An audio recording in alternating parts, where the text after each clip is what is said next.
영국에 나온 청교도인 중에 존 버년 목사님께서 국왕의 명을 어긴 죄로 잠깐 감옥에 갇혔던 일이 있었습니다. 어느 날 그 옥사장이 목사님께 윗사람을 모르게 옥문을 열어주면서 집에 가서 사모님과 식구들 잠깐 뵙고 오시라 라고 그렇게 허락을 합니다. 그런데 얼마쯤 가다가 목사님께서 되돌아오셨습니다. 옥사장은 아니 왜 목사님 그냥 돌아오십니까? 라고 묻습니다. 그러자 목사님께서 이렇게 대답하셨습니다. 당신의 호의는 고마우나 성령님께서 인도하시는 길이 아니라서 되돌아왔습니다. 이렇게 대답합니다. 그로부터 1시간 후에 국왕이 직접 감옥을 시찰하면서 이 존 버년 목사님이 그 감옥에 있는지 확인하고 돌아갑니다. 이때 옥사장은 가슴을 쓸어내리며 이렇게 말했다고 합니다. 목사님께서 성령님의 인도하심을 따라 행동하셨기 때문에 목사님도 사셨고 나도 살았습니다. 이제 제가 목사님께 언제 가셔라 오셔라 하지 않을 테니까 성령님의 인도하심을 따라 목사님께서 가시고 싶을 때 가셨다가 오시고 싶을 때 오시기 바랍니다. 이렇게 말했다고 합니다. 오늘 우리에게 주신 본문의 배경을 잠깐 살펴보면 요한복음 13장부터 16장까지는 마지막 성찬 예식을 하시면서 예수님께서 남기신 긴 설교의 말씀입니다. 이제 십자가를 앞에 놓고 제자들에게 하신 유언과 같은 말씀으로 이제 예수님께서 하나님께 간다는 사실과 이 말을 듣고 근심하는 제자들에게 너희들 근심할 거 없다. 내가 가야 보혜사 성령님께서 오신다. 라는 것을 예언하심으로 예수님께서 제자들을 위로하시는 그런 내용입니다. 자, 오늘 본문의 말씀처럼 예수님께서 떠나가시는 것이 왜 성도들에게 유익할까요? 성령께서 오시면 어떤 일들이 먼저 일어날까요? 이 성령님은 어떤 분이실까요? 오늘 주신 본문을 살펴보며 함께 은혜 나누기를 원합니다. 자, 첫 번째로 예수님께서는 자신이 떠나가는 것이 유익하다. 제자들에게 유익하다. 그렇게 말씀하셨습니다. 본문 7절 말씀 보겠습니다. 그러나 내가 너희에게 실상을 말하노니 내가 떠나가는 것이 너희에게 유익이라. 내가 떠나가지 아니하면 보혜사가 너희에게로 오시지 아니할 것이요 가면 내가 그를 너희에게로 보내리니. 아멘. 자, 먼저 예수님께서는 성령께서 이 땅에 오시기 전에 자신이 먼저 하나님 아버지께로 돌아가게 될 것을 제자들에게 말씀하셨습니다. 이제 곧 예수님께서 제자들 곁을 떠나실 날이 얼마 남지 않았다는 겁니다. 이 말씀은 예수님의 이 지상 사역이 이제 막바지에 이르렀음을 암시하시는 그런 말씀입니다. 제자들은 예수님의 이 말씀이 바로 예수님의 죽음, 그 십자가의 죽음에 대한 암시임을 눈치챘을 것입니다. 왜냐하면 예수님께서 자신이 십자가에 죽으실 것을 여러 번 말씀하셨죠. 그렇기 때문에 제자들은 이제 내가 떠난다라는 이 예수님의 말씀이 이 십자가에 달려 죽으실 날이 이제 얼마 남지 않았다라는 그 말씀이라는 것을 눈치챘다는 겁니다. 그래서 예수님에게 어디로 가십니까? 라고 묻는 제자가 없었다는 겁니다. 그런데 문제는 제자들이 예수님의 이 말씀을 듣고 마음에 근심이 가득했다는 겁니다.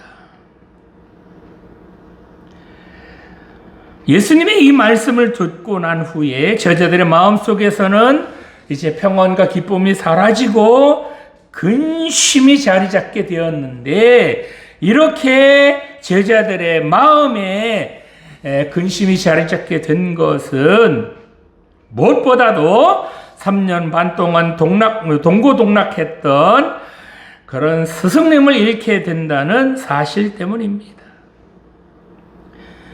예수님의 공생애가 3년이라고 하는 학자들도 있고 3년 반이라고 하는 학자들도 있기 때문에 그냥 3년 반 또는 3년으로 말씀드리겠습니다.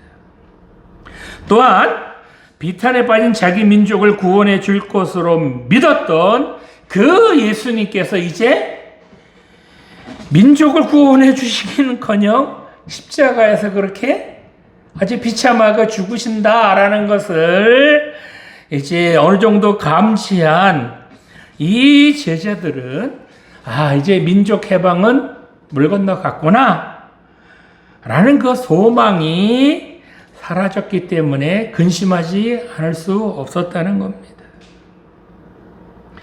지금까지 제자들은 자신들의 의지에 따라서 무엇을 한 것이 아니라 전적으로 모든 것을 예수님에게 의존했었습니다. 그런데 이 예수님께서 자기들 곁에 없다면, 예수님께서 자기들 떠나가신다면 자신들이 어디로 가야 하며 자신들이 무엇을 해야 할 것인지 막막했을 것입니다. 그런데 제자들이처럼 예수님의 말씀을 듣고 근심했던 것은 바로 예수님의 죽음에 대한 이해 부족 때문이었다는 겁니다. 예수님께서 그렇게 자신이 십자가에 달려 죽으셔야만 한다라는 말씀을 수없이 많이 하셨지만, 이 제자들은 왜 예수님께서 죽으셔야 하는지, 왜 예수님께서 자기 민족을 해방시키지 않으시고 왜 그렇게 비참하게 십자가에 달려 죽으셔야 하는지 그 이유를 정확하게 이해하지 못했다는 겁니다. 이렇게 근심만 하고 있는 제자들에게 예수님께서 뭐라 그러시죠? 본문 7절을 보면 내가 너희에게 실상을 말한다. 그러시면서 내가 떠나가는 것이 너희에게 유익하다라고 말씀하셨습니다. 여기서 실상이라는 말은 원어로 보면 이게 진리라는 말로 예수님께서 떠나가는 것이 너희에게 유익이 되는 요것이 바로 진리다라는 겁니다. 여기에 유익이라고 하는 단어는 편리하고 그리고 도움이 되는 그야말로 아주 유익한 그런 뜻을 가진 단어입니다. 그렇다면 예수님께서 제자들을 떠나서 하나님께로 가시는 것이 왜 제자들에게 유익이 되고 그리고 도움이 될까요? 그것은 바로 오늘 말씀에서처럼 예수님께서 떠나가셔야만 보혜사 성령님께서 제자들에게 오시기 때문이라는 겁니다. 그렇다면 보혜사 성령님께서 지금 오시는 것이 예수님께서 지금 제자들과 함께 계시는 것보다 더 유익하다라는 그런 말씀일까요? 아니, 성령님께서는 예수님처럼 보이시는 분이 아니잖아요. 그죠? 함께 먹고 마실 수 있는 그런 분이 아니잖아요. 인간적인 정을 나눌 수 있는 그런 분이 아니잖아요. 아예 보이지도 않는데, 만져지지도 않는데, 볼 수 있고 만질 수 있고 함께 먹고 마실 수 있는 예수님이 제자들과 함께 계시는 것이 더 유익하지 않을까요?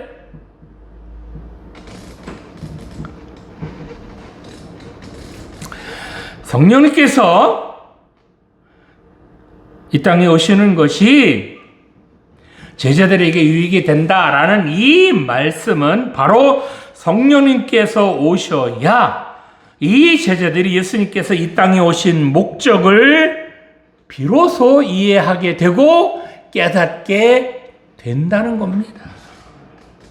사실 제자들은 예수님께서 아주 정말 귀가 닳도록 직접 예수님께서 자신이 오신 목적을 분명하게, 그것도 한두 번도 아니고 여러 차례 그렇게 말씀해 주셨지만 모두 세기의 경읽기에 불과했습니다.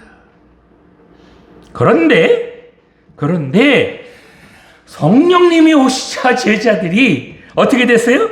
예수님께서 누구신지 분명히 깨달았을 뿐만 아니라 그 예수님을 확신 있게 자신 있게 전하기까지 합니다.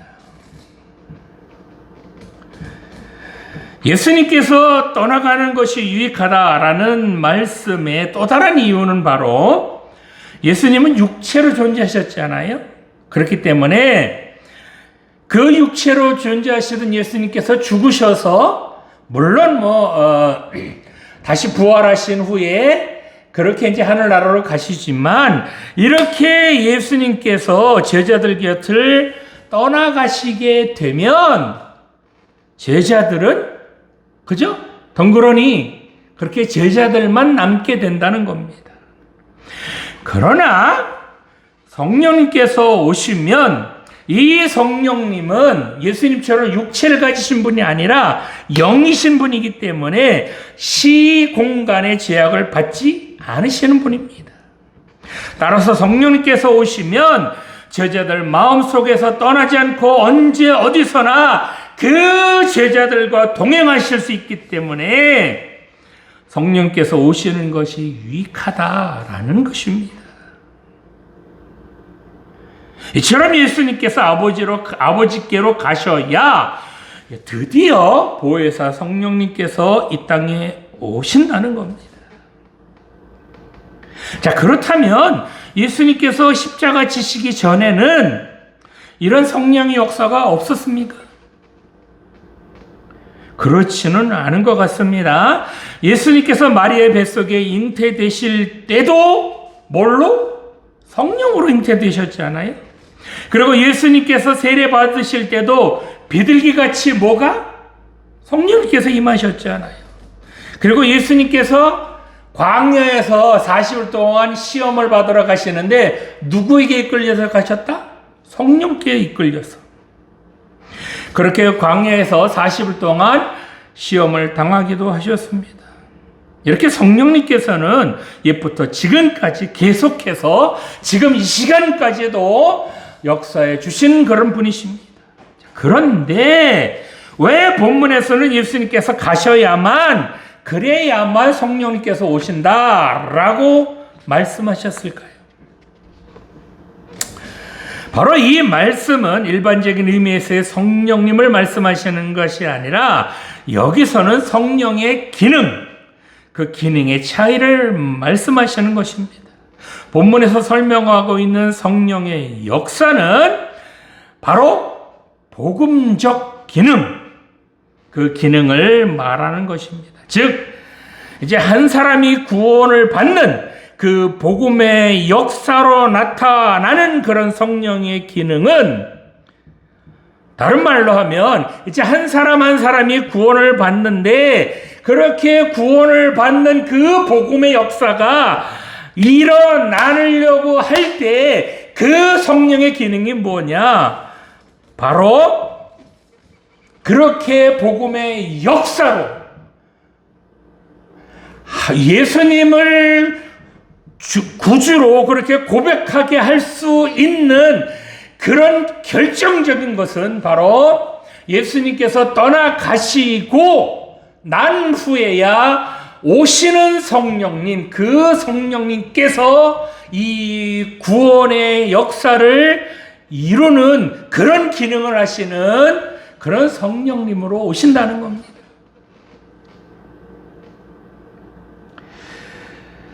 즉 예수님께서 이제 십자가에 돌아가시고 부활하신 후에 그렇게 하나님 나라로 가셔야만 이 복음적 기능을 하는 성령님께서 오신다는 것입니다.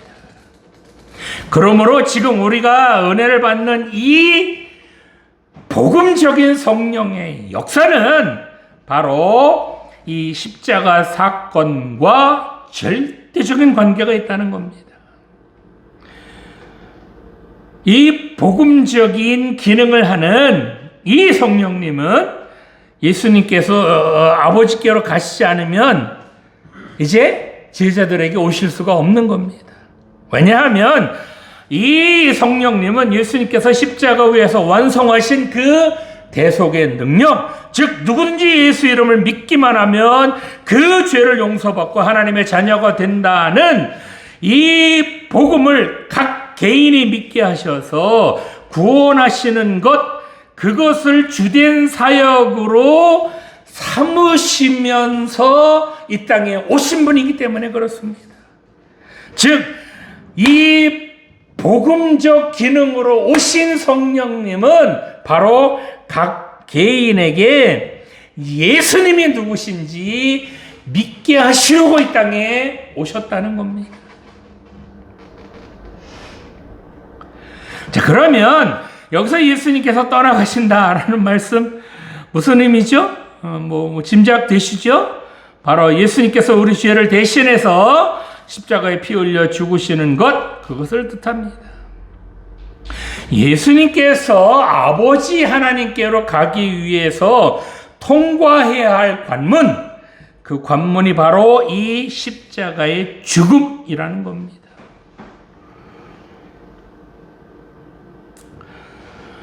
이 관문을 통과해야, 이 죽음이라는 관문을 통과해야 우리의 육체를 벗고 하나님 아버지에게 우리도 예수님처럼 갈 수 있다는 걸 여러분 믿으시기 바랍니다.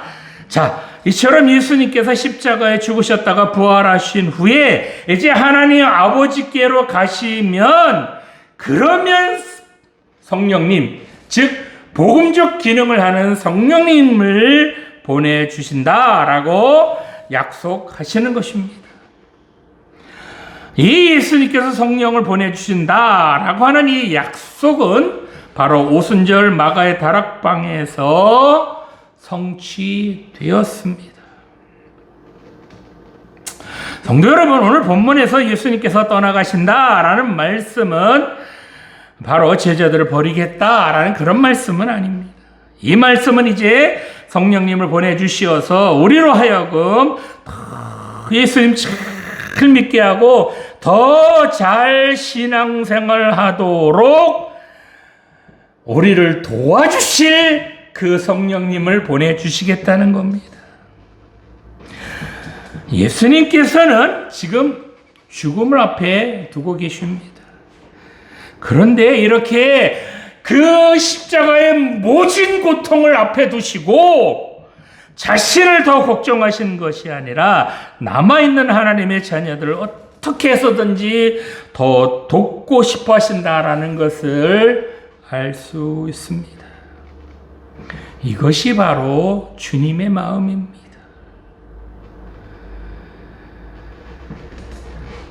차마 제자들 두고 떠나가시지만 그런 제자들 그냥 두고 보실 수 없으셔서 그런 제자들을 더 잘 믿게 하시고, 그리고 그 제자들을 지켜주시고 보호하여 주실 성령님을 보내주신다는 겁니다. 그렇습니다. 이 성령님 받아야 세상이 이기고 죄를 이기고 정말 믿음 생활 잘 할 수 있는 줄 믿습니다. 이 성령님 받아야 나중에 천국 가서 예수님도 다시 만나고 하나님도 만날 수 있는 줄 믿으시기 바랍니다. 이 예수님의 간절한 마음, 정말 사랑하는 자녀들을 생각하시는 그 마음을 깨달으셔서 성령 충만하게 받고 그리고 맡기신 사명 잘 감당하는 우리 모두 되시기 바랍니다. 자, 두 번째로 성령께서 오시면 책망할 것이 있다는 것입니다. 본문 8절 말씀 보겠습니다. 그가 와서 죄에 대하여, 의에 대하여, 심판에 대하여 세상을 책망하시리라. 아멘.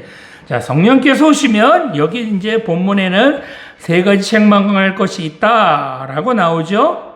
여기에 이 책망이란 단어를 헬라어 원어로 보면 이게 엘렌코라고 하는 단어로 사람들에게 그들의 죄를 드러내 보여주고 그들로 하여금 그들 자신의 죄를 회개하게 한다라는 그런 뜻이 있습니다. 책망이란 단어는 야단친다는 그런 뜻보다는 정말 죄를 깨닫게 해서 그래서 회개시킨다라는 그런 뜻을 가지고 있는 단어입니다. 자, 예수님께서 먼저 뭐에 대해서 책망하시죠? 죄에 대해서 책망하십니다. 본문 9절을 보면 이 죄에 대해서 책망하시는 것이 무엇인지 설명하고 계십니다. 죄에 대하여라 함은 그들이 나를 믿지 아니함이요. 즉 사람들이 예수님을 믿지 않는 것, 그것이 뭐라고요? 죄라는 겁니다. 여기 믿는다.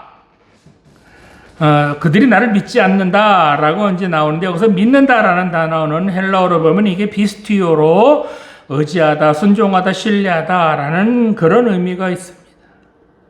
여기서 예수님께서 그들이 나를 믿지 않는다라는 말씀은 뭘 믿지 않는 거냐? 예수님께서 십자가에 죽으셨다가 다시 살아나신 것을 믿지 않는다라는 그런 의미입니다. 우리도 멀쩡한 정신 가지고 사람이 죽었는데 다시 살아났다 이거 믿을 수 있습니까? 멀쩡한 정신이라도 이거 못 믿어요. 그죠? 그런데 이게 뭐라고요? 예수님께서 죽으셨다가 다시 살아나신 것 이거 믿지 않는 게 뭐라고요? 죄라는 겁니다. 자, 그러면 이렇게 예수님을 믿지 않는다는 것은 예수님을 이 땅에 보내신 하나님도 믿지 않는다라는 말이 되겠죠. 그죠? 이렇게 하나님도 믿지 않고 예수님도 믿지 않고 산다면 이 세상을 살면서 정결하고 깨끗하게 그렇게 잘 살 수 있겠죠? 그럴까요? 하나님도 믿지 않고 예수님도 믿지 않는 사람이라면 세상에 겁날 것 없을 겁니다. 이런 사람 마음껏 죄짓고 살 것이 뻔합니다. 이처럼 성령께서 오시면 하나님 믿지 않고 예수님 믿지 않고 살면서 그렇게 지었던 죄들을 낱낱이 드러내 주시고 이제 지적해 주신다는 겁니다. 누가 오시면? 성령님께서 오시면. 더 나아가서 예수님을 구주로 믿고 살면서도 예수님을 내 주인이다, 주님이다라고 믿고 살면서도 여전히 죄 짓는 그런 우리들의 죄까지도 일일이 지적해 주신다는 겁니다. 자, 그러면 이렇게 죄를 지적받는 게 좋을까요? 나쁠까요? 죄를 지적받으면 누구나 지적당하면 기분이 썩 좋지는 않잖아요. 자, 그런데 이렇게 죄를 지적받고 책망받아야 그래야 다시는 죄를 짓지 않을 수 있습니다. 자, 죄를 지었는데도 아무런 지적받지 않는다, 아무런 일도 일어나지 않는다 라고 한다면 그 사람이 회개할 수 있을까요? 회개할 수 없을 겁니다. 따라서 성령께서 오셔서 이렇게 죄를 책망하는 것, 이것이야말로 은혜인 줄 믿습니다. 이렇게 책망받아야 회개할 수 있고, 그렇게 해서 회개해야 하나님 나라에 들어갈 수 있기 때문에 성령님께서 이 땅에 오셔서 우리들의 죄를 지적해 주신다는 겁니다. 성도 여러분, 성령께서 이처럼 회개하라고 하실 때 즉각 회개하시기 바랍니다. 회개하라고 여러분 양심을 흔들어 깨우실 때 바로 꿇어 엎드리시기 바랍니다. 그러면 여러분 죄를 용서받을 수 있지만 이런 성령님의 책망을 거부하거나 순종하지 않는다면 회개할 기회를 놓치게 될 겁니다. 회개할 기회를 놓치게 되면 어떻게 될까요? 하나님 나라로 가는 승차권은 어느샌가 지옥으로 가는 승차권으로 바뀌어 있을 겁니다. 자, 두 번째로 의에 대해서 책망하신다라고 말씀하셨습니다. 본문 10절을 보면 의에 대하여라 함은 내가 아버지께로 가니 너희가 다시 나를 보지 못하며 라고 말씀하셨습니다. 여기서 예수님께서 아버지께로 간다는 말은 곧 십자가를 지시고 죽으신다는 그런 말씀이잖아요. 그런데 예수님께서 이렇게 십자가를 지시는 것, 이것이 의라는 건가요? 이 당시 사람들은 예수님을 죄인으로 규정하고 그래서 사형 선고를 내렸잖아요. 그래서 예수님을 십자가에 못 박았습니다. 즉 예수님이 죄인이라는 거죠. 그런데 하나님께서는 그런 예수님을 사람들이 죄인으로 낙인 찍은 그 예수님을 다시 살려주셨을 뿐만 아니라 하나님 나라의 보좌 우편에 앉게 하심으로 예수님만이 의롭다라는 것을 증명해 주셨습니다. 이처럼 예수님께서 죽으셨다가 다시 살아나셔서 하나님께로 올라가셨다라는 이 사실은 예수님만이 죄가 없으신 완전히 의로우신 분이다라는 것을 증명해 주는 겁니다. 죄 있는 자가 다시 살아날 수 있습니까? 아니, 다시 살아날 수 있다고 쳐도 거룩하신 하나님, 죄 없으신 그 하나님 곁에 그 하나님 나라에 들어갈 수 있습니까? 이건 불가능합니다. 이처럼 예수님의 죽음은 예수님께서 의롭게 되시는 그런 것뿐만이 아니라, 즉 예수님 자신이 의롭게 되시는 것, 그거는 물론이고 이것이 바로 우리의 의를 이루기 위한 위대한 사건이었다는 겁니다. 예수님께서는 우리를 위한 화목제물로 이 세상에 오셔서 자신의 몸을 제물로 드림으로써 우리 죄악을 대속해 주셨습니다. 우리들 모두는 그 예수님께서 흘리신 그 십자가의 피로 말미암아 모든 죄를 용서받게 되었습니다. 바로 성령님께서는 예수님께서 이처럼 의로우신 분이다라는 사실과 더불어서 모든 사람은 바로 이 예수님의 의, 즉 하나님께서 예수님만이 의롭다고 인정해 주신 이 의로 말미암아 그래서 하나님 앞에 설 수 있다라고 하는 이 복음의 핵심을 우리로 깨닫게 해주신다는 겁니다.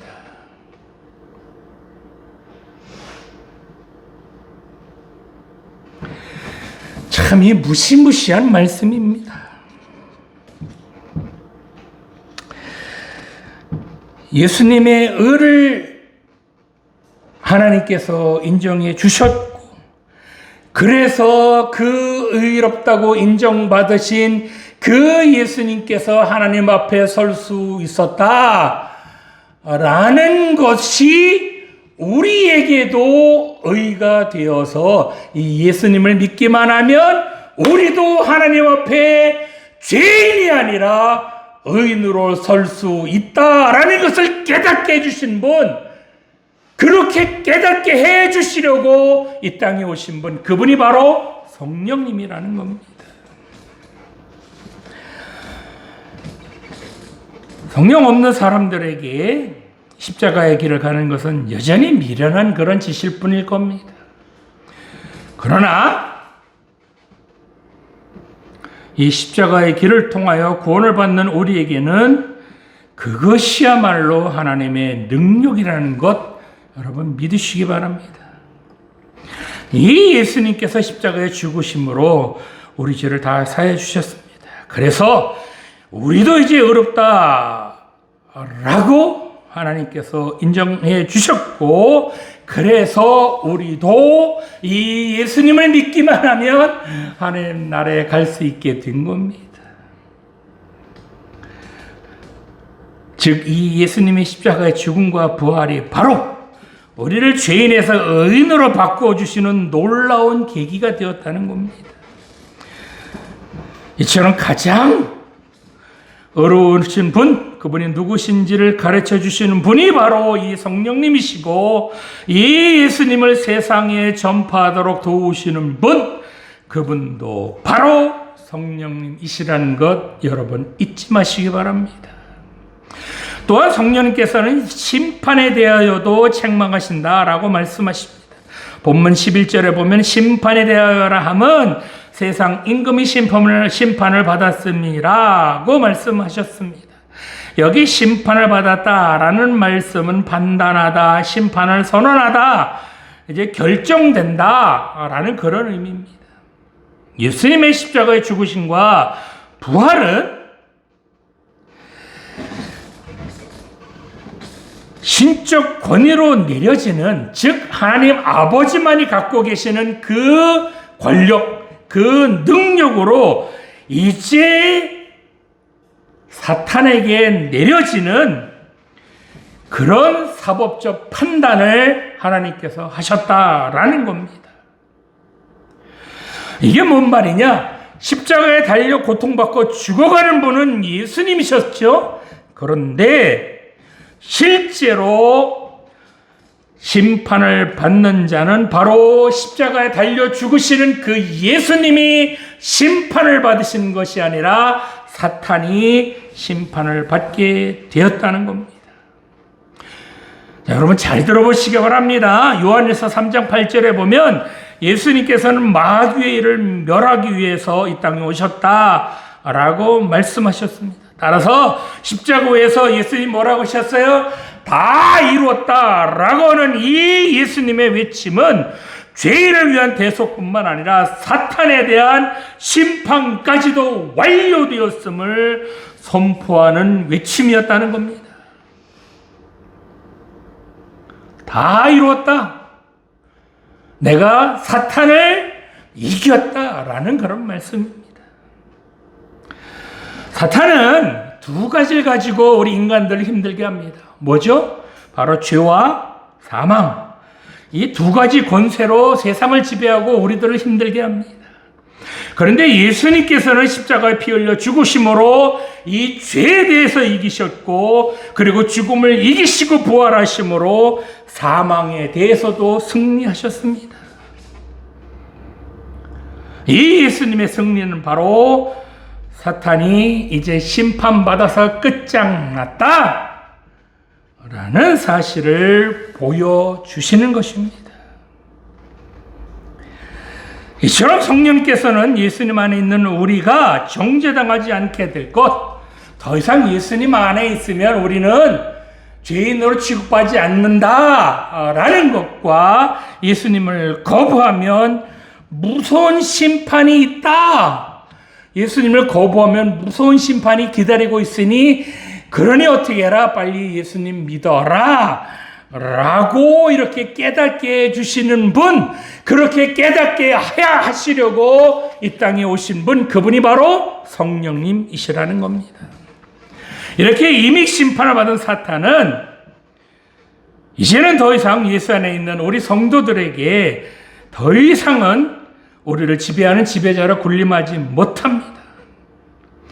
이 사탄이 성도들을 넘어뜨리기 위해서 할 수 있는 일은 고작해야 기회를 엿보다가 틈이 조금 보이면 그저 고기를 공격하는 것뿐입니다.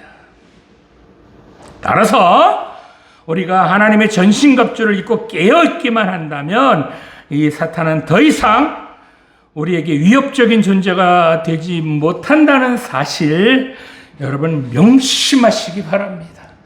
자,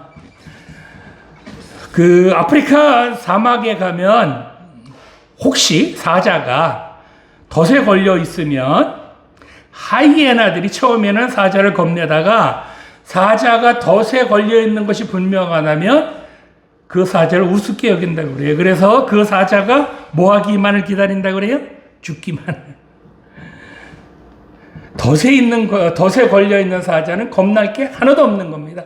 마찬가지로 성령의 그 두꺼운 덫으로 사탄을 옥죄이고 있기 때문에 그 사탄은 우리를 대적할래야 대적할 수도 없고 우리를 이길래야 이길 수도 없다는 사실 여러분 명심하시기 바랍니다. 단지 깨어 있어서 그 사탄을 대적하기만 하면 충분히 꺾을 수 있다는 것 여러분 명심하시기 바랍니다.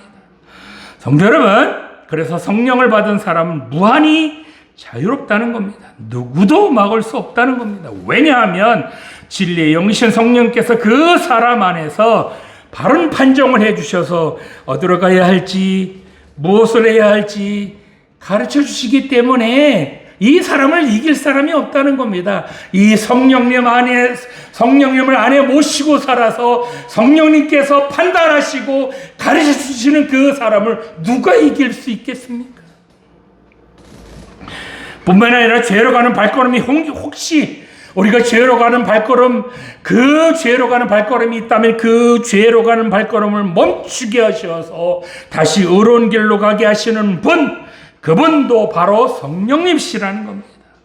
또한 마지막에 심판이 있음을 깨닫고 늘 깨어서 살아가도록 우리를 늘 깨우쳐 주시는 분도 성령님이시라는 겁니다. 이처럼 성령 받은 사람은 핍박 중이든지 환난 중이든지 절대로 흔들리지 않습니다. 성령 받은 사람은 어떤 유혹이 다가와도 능히 이길 수 있습니다. 왜냐하면 그 사람 안에는 능력이 많으신 전능하신 성령님이 그 사람을 주장하시기 때문입니다. 우리 모두 이 성령 충만한 그런 삶 살아가시기 바랍니다. 자, 마지막으로 성령께서 오시면 우리를 진리 가운데로 인도해 주신다는 겁니다. 자, 본문 13절 말씀 보겠습니다. 그러나 진리의 성령이 오시면 그가 너희를 모든 진리 가운데로 인도하시리니 그가 스스로 말하지 않고 오직 들은 것을 말하며 장래의 일을 너희에게 알리시리라. 아멘. 자, 예수님께서는 제자들에게 아직도 할 말이 많지만 제자들이 그 말을 다 하면 감당할 수 없기 때문에 이제 성령님께서 오시면 제자들을 모든 진리 가운데로 인도해 주신다는 겁니다. 자, 본문 8절 이하에 보면 진리의 성령께서 오셔서 성도들 위해서 하시는 일, 그 일들이 주르륵 나와요. 한 3가지 정도 나옵니다. 첫 번째로 성도들을 모든 진리 가운데로 인도해 주신다라는 겁니다. 이 인도해 주신다라는 말은 지도하다, 안내하다, 가르치다라는 그런 의미로 이 동사는 하늘로 가는 영혼의 여행에 관한 문맥, 그런 곳에서 쓰이기도 하였습니다. 이처럼 성령께서는 진리에 대한 이론만을 알려주시는 것이 아니라 그 진리 가운데 살아가도록 우리를 인도해 주시는 그런 분이시라는 것 여러분 명심하시기 바랍니다. 이 인도한다는 말의 의미는 양치는 목자에게서 찾을 수 있습니다. 목자가 양을 인도할 때 양이 좋아하는 일만 하는 것은 아닙니다. 목자는 양이 좋아하는 것, 기분 좋은 거, 양이 그렇게만 하는 그런 목자는 없다라는 겁니다. 때로는 이 양을 사망의 음침한 골짜기로 인도하기도 한다는 겁니다. 처음에 양들이 가지 않으려고 하면 달래기도 하고 끌기도 하지만 그래도 가지 않으면 강권적으로 끌고 간다는 겁니다. 목자가 양을 그렇게 인도하다가 양이 안 끌려오면 그래 할 수 없다, 그 양에게 지는 것이 아니라 강권적으로 억지로라도 잡아 이끌어 가신다는 겁니다. 여러분 생각해 보시겠습니까? 목자가 양이 불쌍하다고 양에게 양보만 한다면 그런 양 살아남을 수 있을까요? 성령께서 인도하신다는 것은 우리의 감정, 우리의 자존감 이런 것도 다 소중하게 여겨주시지만 그러나 성령께서 인도하시는 대로 우리들이 순종하지 않을 때에는 잡아 끌고서라도 가신다는 겁니다. 자, 목자의 지팡이가 이렇게 긴데요. 긴데 보면 이렇게 구부러진 거 있죠? 그죠? 그 구부러진 지팡이 끝이 구부러진 이유 여러분 아십니까? 바로 양이 버티고 그렇게 안 끌려오면 그 지팡이로 양의 목을 낚아채서 강제로 그렇게 잡아 당기는 도구가 바로 그 지팡이라고 합니다. 우리들도 이 성령님의 강력하신 인도하심, 강제로도 끌고 가시는 그 성령님의 인도하심에 순종해야, 그래야 정말 하나님의 뜻을 이루며 하나님께서 맡겨주신 사명을 잘 감당하는 사람들이 될 것이라는 것 여러분 명심하시기 바랍니다. 성도 여러분, 이처럼 성령께서 모든 진리 가운데로 인도하시는 대로 여러분 순종하시기 바랍니다. 그래야 성령님께서 인도하시는 대로 순종해야 사망의 음침한 골짜기로 그렇게 지날지라도 겁낼 것 없으며 두려워할 것이 없는 줄 믿으시기 바랍니다. 또한 장래를 너에게 알리시리라 라는 이 말씀은 앞으로 되어질 일을 알게 해주신다는 겁니다. 예수님께서는 지금 현재 일어나는 일, 그거는 말씀하고 계시지만 장래에 일어날 일, 100년 후, 500년, 1000년, 2000년 후에 일어날 일을 누가 알려주겠습니까? 예수님께서 근원적이고 근본적인 것은 다 말씀해 주셨습니다. 그런데 이제 앞으로 되어질 일은 성령님께서 맡아서 우리들에게 알려주신다는 겁니다. 이 성령님께서는 이렇게 오늘의 일과 장래일 뿐만 아니라 재림과 심판 등 앞으로 일어날 일들을 우리들이 알도록 해 주시기 때문에, 그래서 이렇게 우리들에게 알려주시는 성령님이 계시기 때문에 우리는 걱정할 필요가 없다는 겁니다. 여러분, 장래에 있을 하나님 앞에서 받을 심판이 있다는 것, 그거 잃어버리면, 그거 까먹으면 이거 오늘 엉망진창으로 살 건 뻔하지 않아요. 그래서 성령께서 어떻게 가끔씩 야, 너 앞으로 심판이 있어. 마지막에 하나님 앞에 설 거야. 이거 깨우쳐 주시는 거, 이거 은혜죠. 이처럼 성령님께서는 필요한 때 필요한 말씀으로 가르쳐 주시고 깨닫게 해 주신다는 겁니다. 또한 14절 말씀을 보면 그가 내 영광을 나타내리니 내 것을 가지고 너희에게 알리시겠습니다 라고 말씀하셨습니다. 성령님께서는 누군가를 만나게 해서 결혼하게 하거나 돈을 많이 와장창 벌게 해주시는 그런 분은 아닙니다. 오직 이 성령님의 역사는 예수님을 알게 하고 예수님을 영접하게 하시며 예수님에 관해서 알게 하시고 깨닫게 해주시는 그런 분이 바로 이 성령님이시라는 겁니다. 이렇게 예수님에 대해서 알아야, 깨달아야, 그래야 우리가 구원을 받을 수 있기 때문에 성령님께서는 이처럼 예수님이 누구신지 알고 깨닫게 해주시는 그런 분이시라는 겁니다. 오늘은 성령 강림절입니다. 오늘 주신 말씀처럼 예수님께서 아버지께로 가시고 성령께서 오셔야 우리에게 유익한 줄 믿습니다. 이 성령께서 우리 안에 계셔서 우리를 다스려 주시고 인도해 주셔야 우리가 이 세상을 살면서 죄짓지 않고 하나님께 영광 돌리며 살 수 있는 줄 믿습니다. 그래서 성령 충만함을 받아야 합니다. 그래야 세상 죄를 이기고 세상 유혹을 이기고 승리할 수 있습니다. 이처럼 성령 충만함을 받아서 넉넉하게 세상을 이기는 우리 모두가 되기를 간절히 소망합니다. 기도드리시겠습니다.